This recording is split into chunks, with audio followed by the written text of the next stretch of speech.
이드로의 조언으로 행정체계가 확립되다. 18장 13절에서 27절. 이튿날 아침이 되었다. 모세는 사람들 사이에 생긴 크고 작은 문제들을 재판하려고 장막 앞에 자리 잡았다. 사람들은 아침 일찍부터 나와서 모세를 기다렸다. 모세 앞에서 일의 시시비비를 가리는 재판을 받기 위해서였다. 글쎄, 이자의 염소가 우리 애를 들이받아 상처가 났지 뭡니까? 아니, 그게 아니라 가만히 있는 염소를 이자의 아들이 못살게 굴다가 스스로 넘어져 다친 거랍니다.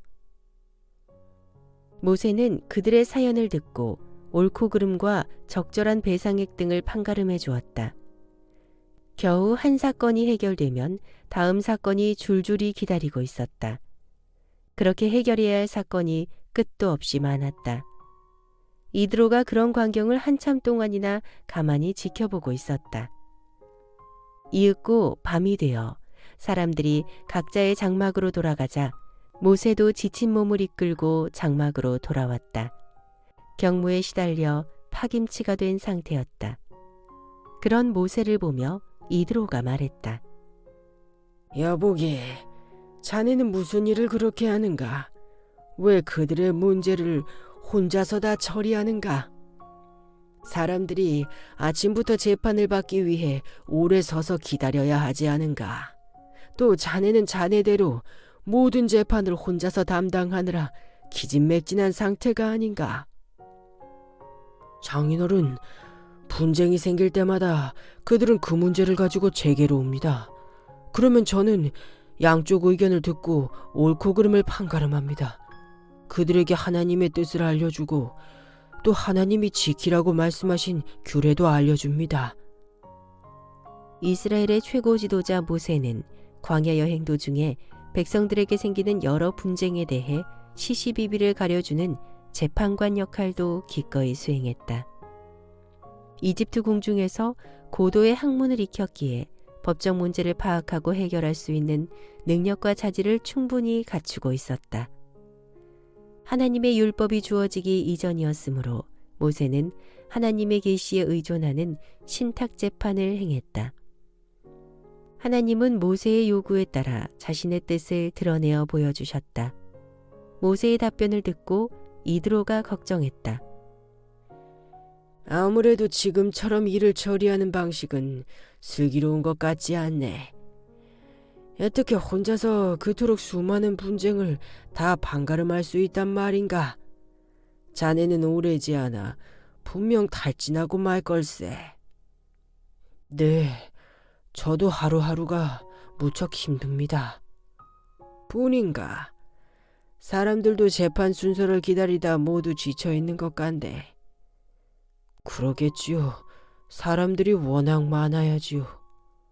이 같은 방식은 너무 힘겹네. 자네 혼자서 이 모든 일을 처리한다는 것은 아무래도 무리일세. 저도 이전부터 그렇게 생각하고 있었습니다. 그렇다면 좋은 생각이라도 있습니까?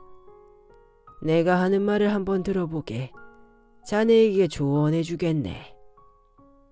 모세의 장인 이드로는 진지한 자세로 모세에게 조언했다. 그것은 이스라엘의 행정 조직을 체계적으로 정비하는 획기적인 계획이었다. 먼저 자네는 사람들에게 하나님의 규례와 율법을 가르치게, 그들이 어떻게 살아가야 하고 또 무엇을 해야 하는지 잘 알려주게. 그러면 웬만한 문제는 당사자들끼리 알아서 해결할 수 있을 거야. 자리가 잡히면 그리 될 것입니다. 그리고 지금 당장 이스라엘 백성들 중에서 유능한 사람을 가려 뽑아 유사로 세우도록 하게. 유사가 될 자들은 무엇보다 하나님을 경외하는 자로서 진실하고 신실하며 뇌물과 탐욕을 싫어하는 사람이어야 하네. 알겠습니다. 그동안 눈여겨보던 사람들이 있습니다. 그런 자들을 가려 뽑아 능력과 자질에 따라 10부장, 50부장, 100부장, 1000부장으로 삼도록 하게. 그런 뒤 작은 문제는 그들이 재판하게 하고 감당하기 힘든 큰 문제만 자네에게 가져오라고 하게. 이렇게 그들과 더불어 짐을 나누면 훨씬 수월할 걸세. 맞습니다. 옳은 말씀입니다. 내 말대로 하면 자네 일이 지금보다 훨씬 수월해질 것이네. 하나님이 이 일을 허락하셔서 이런 식으로 일을 처리한다면 주어진 일을 거뜬히 감당할 수 있을 뿐더러 사람들도 크게 만족할 걸세. 장인어른, 아주 좋은 생각입니다. 왜 진작 그 생각을 하지 못했을까요? 내일부터 당장 시행해야겠습니다. 이드로는 모세가 안고 있는 문제점을 올바로 파악하여 적절한 조언을 해주었다. 모세는 장인의 말을 듣고 아무 망설임 없이 그대로 따랐다. 먼저 이스라엘 백성들 가운데서 유능한 사람을 가려 뽑아 지도자로 세웠다. 모세는 각자의 자질과 능력에 따라 그들을 10부장, 50부장, 100부장, 1000부장으로 세웠다.